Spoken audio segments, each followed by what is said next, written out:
Hello guys, आज बात करते हैं हम संविधान की कि संविधान क्या होता है। ठीक है गाइस, तो इस वीडियो को बिना एक्सेप्ट करते देखिए आप। मैं आपको थोड़ा सा परिभाषा दे देता हूँ भारतीय संविधान की, कि भारतीय संविधान को कितने दिनों में लिखा गया। इसकी मैं थोड़ी सी परिभाषा दे देता हूँ और भारतीय संविधान होता क्या है मैं आपको बताने वाला हूँ। तो जैसे कि हम जानते हैं, भारतीय जो हमारा संविधान है इसको बनने में पूरा 2 साल 11 महीने 18 दिन का समय लगा। कितने दिन का समय लगा गाइस? 2 साल 11 महीने 18 दिन का इसमें समय लगा भारतीय संविधान का पूरे तरीके से निर्माण होने में। और इसको काफी लोगों ने बनाया है, जैसे डॉक्टर बी आर अम्बेडकर को हम संविधान सभा के अध्यक्ष मानते हैं, और भी लोगों ने जैसे मालवीय हैं उन्होंने भी इसमें महत्वपूर्ण भूमिका निभाई है। डॉक्टर राजेंद्र प्रसाद का भी इसमें रोल रहा है। तो काफी लोगों ने इसको संविधान को लिखा है। ठीक है, तो हम बात कर लेते हैं आज भारतीय संविधान की। मैं आपको बता देता हूँ लिख के कि भारतीय संविधान को कितने दिनों में लिखा है। जैसे कि मैं आपको बता दूं, 2 साल 11 महीने 18 दिन, 2 साल 11 महीने 18 दिन में भारतीय संविधान का निर्माण हुआ और इसे एप्लीकेबल किया गया सन 26 जनवरी 1950 को एप्लीकेबल किया गया, यानी कि 26 जनवरी 1950 को इसको लागू कर दिया गया। ठीक है, 26 जनवरी 1950 को इसे लागू कर दिया। आप बात करेंगे संविधान होता क्या है। राज्य सरकार हो, चाहे हमारी केंद्र सरकार हो, चाहे हमारे सीआरपीसी धारा हो, चाहे हमारी आईपीएससी धारा हो, इंडियन पेनल कोड कहते हैं जैसे आईपीएससी को, एक क्रिमिनल कोड होता है सीआरपीसी, तो किसी भी धारा हो तो भारतीय संविधान के अंदर ही आते हैं। इसको बहुत अच्छे तरीके से डिजाइन किया गया है, जैसे कि किसी भी संविधान को हमें देखने के लिए पेज या कॉपी पलटने की जरूरत नहीं है। इसमें स्पष्ट लिखा रहता है कि इसमें आर्टिकल में ये लिखा गया है। ठीक है, तो इसको व्यवस्थित तरीके से और सिस्टमैटिक तरीके से लिखा गया है संविधान को। आज हम महत्वपूर्ण आर्टिकल्स की यानी कि अनुच्छेद की बात करेंगे। संविधान की 11 से 20 तक प्रमुख आर्टिकल दिए गए हैं, जो मैंने इस प्रकार यहाँ पे बोर्ड पे दिए गए हैं। तो आज हम बात करते हैं महत्वपूर्ण आर्टिकलों की। तो कृपया बोर्ड पर देखिए बिना स्किप किए वीडियो को।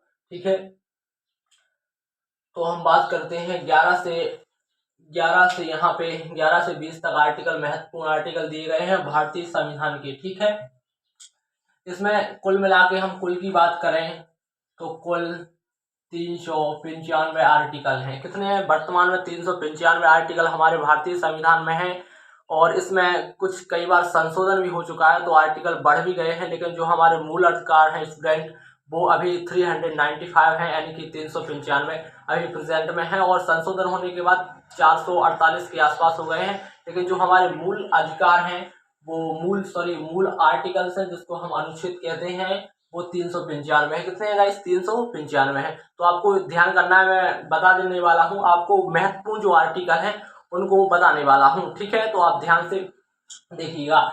जैसे पहला आता है अनुच्छेद 11। अनुच्छेद 11 क्या कहता है? संसद द्वारा नागरिकता के लिए कानून का विनिमय। क्या है? संसद द्वारा नागरिकता के लिए कानून का विनिमय कर सकता है, माने कि संसद नागरिकता के लिए कानून का प्रावधान कर सकता है। क्या कर सकता है बेटा? प्रावधान कर सकता है। ठीक है, कानून का विनिमय कर सकता है। इसमें अनुच्छेद 12 लिखा है राज्य की परिभाषा। अनुच्छेद जो हमारा 12 है, यानी कि आर्टिकल 12 है, इसमें राज्य की परिभाषा दी गई है कि राज्य सरकार को कैसे अपने आर्टिकल्स के थ्रू या अनुच्छेद की तरह कैसे काम करना है। तो इसमें सिंपल सी बात है, आर्टिकल जो 12 है राज्य की परिभाषा दी गई है, इसमें कुछ नहीं करना है, इसमें राज्य की परिभाषा दी गई है। अनुच्छेद 13 की बात कर लेते हैं हम। तो अनुच्छेद जो हमारा 13 है, अनुच्छेद 13 में मूल अधिकारों को असंगत या अल्पीकरण करने वाली विधियां, यानी कि जो हमारे मूल कारक हैं उनको हम चेंज नहीं कर सकते। इसमें लिखा है असंगत, यानी कि जो संगत नहीं होगा ये आर्टिकल्स, और इसमें हम मूल अधिकार को क्या नहीं कर सकते? चेंज नहीं कर सकते। अल्पीकरण की ये विधियां मानी जाती हैं। ठीक है गाइस, अल्पीकरण की विधियां हैं। एक बार और बता देता हूं मैं कि जो मूल अधिकारों को असंगत या अल्पीकरण करने वाली विधियां हैं, जिसमें हम मूल अधिकारों को चयन नहीं कर सकते, उसे हम अल्पीकरण या असंगत विधियां कहते हैं। ठीक है, अनुच्छेद अब 14 की बात कर लेते हैं हम। विधि के समक्ष समानता। विधि के समक्ष इसमें क्या है बेटा, समानता रखता है ये आर्टिकल जो 13 है, यानी कि अनुच्छेद जो 13 है, इसमें समानता का अधिकार है। किसी भी तरह का इसमें भेदभाव नहीं किया जाएगा, सबके लिए समानता कानून, चाहे स्टेट गवर्नमेंट हो चाहे सेंट्रल गवर्नमेंट हो, कोई भी इसमें असमानता का नहीं कर सकता, सभी को समानता का दर्जा दिया गया है। ठीक है गाइस, अब हम बात कर लेते हैं अनुच्छेद किसका, 15 का, यानी कि आर्टिकल 15 का, यानी कि इसमें हिंदी में लिखा है मैंने अनुच्छेद 15। अनुच्छेद का 15 का मतलब है गाइस कि धर्म, जाति, लिंग पर भेदभाव का प्रतिरोध। मैंने लिखा है धर्म, जाति, लिंग पर भेद का प्रतिरोध, माने इस पे लिखा है स्पष्ट रूप से आर्टिकल 15 में कि जाति, लिंग, धर्म में कोई भी किसी भी तरीके का भेदभाव नहीं करेगा, चाहे किसी भी, चाहे मुस्लिम कम्युनिटी से हो कोई, चाहे मुस्लिम समुदाय से हो, चाहे कोई हिंदू समुदाय से हो, किसी भी तरह का भेदभाव नहीं किया जा सकता, चाहे वो स्त्री फीमेल जेंडर हो या मेल जेंडर हो, किसी भी तरीके का किसी से भेदभाव करने का अधिकार नहीं है। क्या कहता है ये आर्टिकल 15 कहता है, यानी कि अनुच्छेद 15 में ये लिखा गया है। ठीक है गाइस, और इसमें अनुच्छेद जो 16 की बात कर लेते हैं, इसमें लिखा है लोक नियोजन में अफसर की समानता, यानी कि इसमें स्पष्ट लिखा है लोक नियोजन में अफसर की समानता। जैसे यूपीएससी है, उसको हम यूनियन पब्लिक सर्विस और कमीशन कहते हैं, कोई भी संघ लोक सेवा आयोग है, तो उसमें समानता रहेगी, किसी भी ऑफिसर को समानताएं दी जाएंगी। वो पद के हिसाब से अलग अलग फैसिलिटी प्रोवाइड की जाती है, लेकिन सभी के साथ समानता दी जाएगी। इसमें इसका मतलब यह है कि जो अफसर है कि मान के चलिए कोई ऐसा ही बन जाता है हमारे गांव से, तो उसको भी वही चेयर दी जाएगी, यानी कि वो किसी भी जाति का हो तो उसको भी वही चेयर दी जाएगी एसआई वाली, और जो निचली जाति का रखता है संबंध, उसको भी वही चेयर पर बैठाया जाएगा, क्योंकि इसमें कोई भेदभाव नहीं किया जाएगा। ठीक है, अब बात कर लेते हैं अनुच्छेद 17 की। ये बहुत इंपोर्टेंट आर्टिकल्स है, ये बहुत कैसा है इंपोर्टेंट, मैंने मोस्ट लिख दिया है, बहुत मोस्ट आर्टिकल है, आर्टिकल 17। इसको हमें जानना बहुत ही आवश्यक है।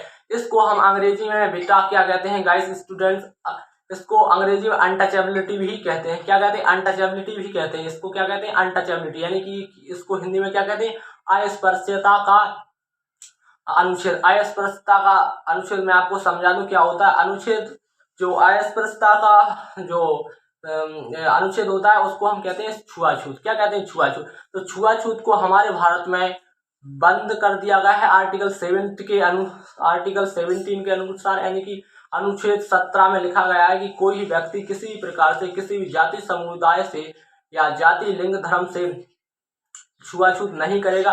लेकिन फिर भी गांव में हमने अक्सर देखा होगा कि लोग बाग करते रहते हैं, तो उनका समझ नहीं है, संविधान नहीं उन्होंने पढ़ा लिखा है, इतना आप जानते नहीं, वो लोग तो करते हैं, आज भी करते हैं। लेकिन इसमें भारतीय संविधान के अनुसार आर्टिकल 17 यानी कि अनुच्छेद 17 में ये बंद कर दिया गया है।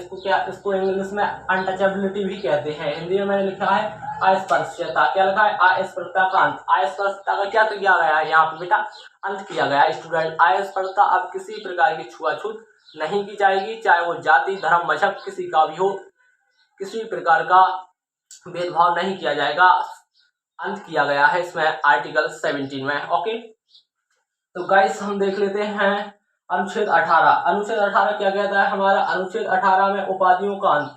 जो उपाधियां हैं उनका क्या किया गया है, यहाँ पे अंत किया गया है। जो उपाधियां हैं, जो पहले प्रमुख होता है, फिर उसके बाद उपाधियां होती हैं, उपाधियों को क्या किया गया है, अंत किया गया है। ठीक है, उसमें टेंशन लेना है नहीं आपको। अनुच्छेद 19 की बात करते हैं, बाक की समझता। ये भी महत्वपूर्ण आर्टिकल है। इसमें आर्टिकल 19 की बात कर लेते हैं तो बाक की स्वतंत्रता, यानी कि किसी व्यक्ति को अपनी बात को कहने का अधिकार है, वो कह सकता है, किसी भी अधिकारी से अपनी बात को रख सकता है, उसमें कोई डरने की बात नहीं। इसमें लिखा है बाग, यानी कि जो मुंह से कुछ भी कह सकता है, इसमें स्वतंत्रता है उसके लिए, उस व्यक्ति के लिए वो कुछ भी कह सकता है, जो उसके आर्टिकल के दायरे में आता है वही कह सकता है। ऐसा नहीं कि कुछ भी कह देगा, जो आर्टिकल के थ्रू आएगा वही बात आप कह सकते हैं। ओके, तो अनुच्छेद हम 20 देख लेते हैं। आर्टिकल 20 कहते हैं जिसको अपराधों के दोष सिद्धि के संबंध में संरक्षण, मतलब है कि अपराधों की जो दोष सिद्धि है उसके लिए हम संरक्षण या सुरक्षित रख सकते हैं। अपराधों के जो दोष सिद्धि के संबंध में उसको क्या रख सकते हैं, हम सुरक्षित रख सकते हैं।